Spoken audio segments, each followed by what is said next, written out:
big step, right? You got to take steps. Now, these concepts it's hard to explain, and that's why when people ask me what my secret is, I can't just sit down and just say, well, here you go, just do X, Y, and Z. You got to make small changes. Van, you've told me, even yourself, you've started to make some small changes in habits. Yes. And you've inspired me to do that, because seeing what you did, I had to say to myself, well, gosh dog it, I can do it. And so in a small way, I've done it and doing it. And I'm proud to say I've lost about 4 or 5 pounds this month. Nothing big, but it helps. And that's a good thing, because, one of the things is if you try to take on too much all at once, it doesn't allow your body and your mind to adapt. And let me emphasize that, because a lot of people tell me when they want to go, I get all kinds of people talking to me about, Mike, I want to lose weight. I'm going to jump in this with both feet. And, well, that's why a lot of people end up getting discouraged, because if you try to take on too much change all at once, it could be overwhelming. Here's a small change that I do. It sounds silly, but I think in the overall it helps. I no longer feel compelled to clean my plate. If there's some leftover mashed potatoes on the plate, I leave it. When I've had enough, I stop. I was brought up, eat everything you got on your plate. Exactly. And so I don't do that no more. Yeah. And that's a good point, Dan. I think sometimes the way we're raised can influence some of the choices that we make. And even in my household too, when I was growing up with my mom, there were things that you have to kind of look at a little differently, because let's face it. Now I'm going to throw some statistics at y'all, all right? So, we know that we have an obesity problem, not just in our country, but in the world. We've got countries now like China and India that are facing famine and obesity at the same time. Well, what's happening in these countries? Well, if you look at some of these places, westernization, I call it the McDonaldization. They're getting McDonald's, they're getting fast food. They're not going back to the basics. A lot of you folks around here grew up around farms. I grew up in eastern rural Connecticut myself. I grew up around farms. And how many of us can say nowadays that we're eating a lot of fresh home-cooked meals? Maybe some are. But what kind of choices are we making? It's so much easier to eat convenience, isn't it? Open up a can or a box. Pop it in the microwave, grab a handful, and out the door you go. Exactly. And that's part of the problem of the society we're living in today. It's a complex problem.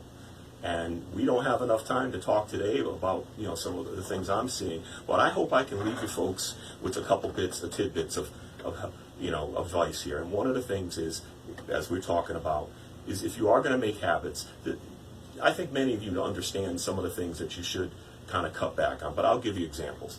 Maybe you like sugar in your iced tea. Maybe you should cut back on a little of that, because we know that sugar, too much, is bad for your health, especially if you're diabetic, you have a weight problem. We know that there's sugar in everything. Things that don't even make sense have sugar in them. Yeah. So those are some of the types of things that you want to take a look at. And it's just not sugar, it's corn syrup, and a lot of the other substitute sweeteners today. Exactly. And so here's a thought too. Sometimes we take care of our other things in our life, maybe a car. I told Van the other day, I said, if I handed you a bottle of liquid and I said, here, dump this in your truck, you're going to ask me what that is. Yeah. But how often are we doing that with our bodies? Where we're picking up something, and we're not even thinking about what we're putting into our mouths. Exactly. And if you think about that, that's a little scary. How many of us ever turn around the back of a product and look at what's in that? There's stuff on the back of these labels we can't even pronounce. Exactly.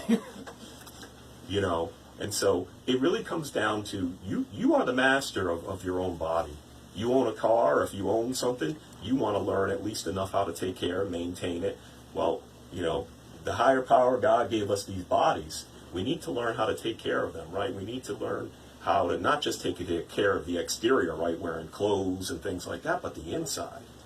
One of the things, here I am on a radio station, y'all can't see me, but that's the weight loss transformation, the body, the fat that I lost, is probably the least important aspect of what I did. The stuff that's more important is what I did to my health. I no longer have diabetes. I no longer have sleep apnea. I no longer have high blood sugar, pre-diabetes. I'm off the medications that I had to take.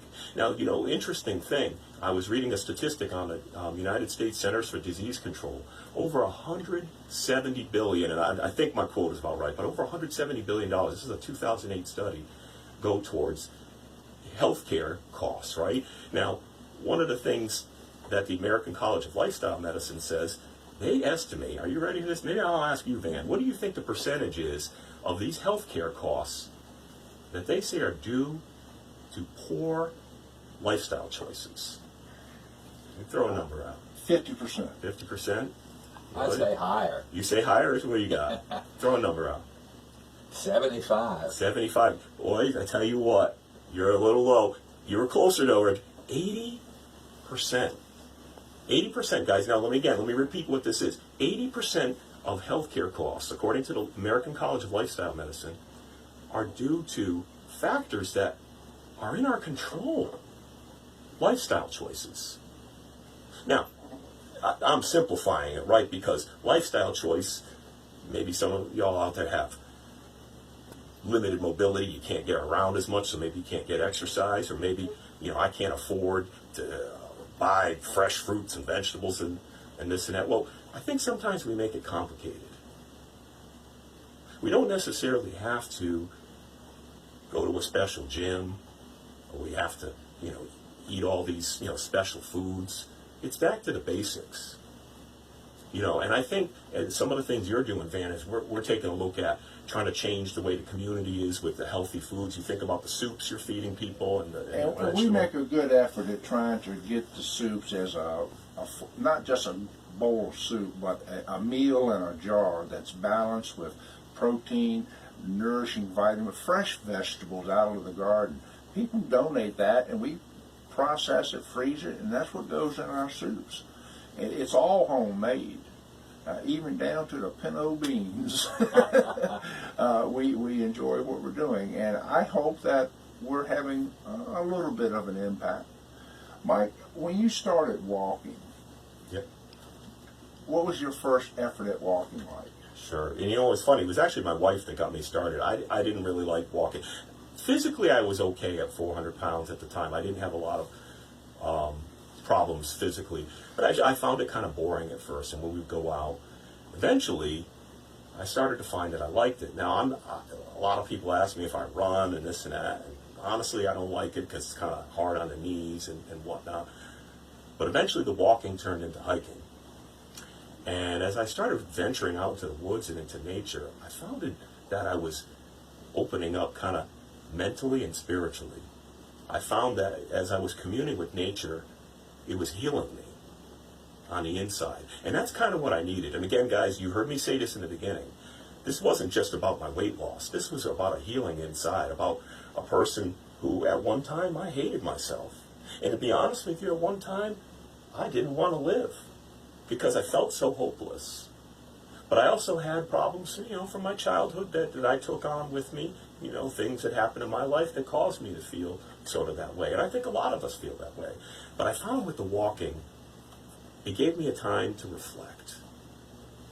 They've shown studies out there talking about walking out in nature, and they say that there's a positive psychological effect on your brain when it comes to walking out in nature. Now, out here in Blue Ridge area, talk about some beautiful areas where we can get out and enjoy nature. I tell you what, it's quite inspiring. It is, and there's plenty of trails to walk, and just walking up on the Blue Ridge. Mike, y'all need to move on down here. Well, Mike, I must say that I am currently taking a healthy lifestyle class designed to prevent diabetes. And the things that we're learning are exactly what you've been talking about here this morning, about watching what you eat.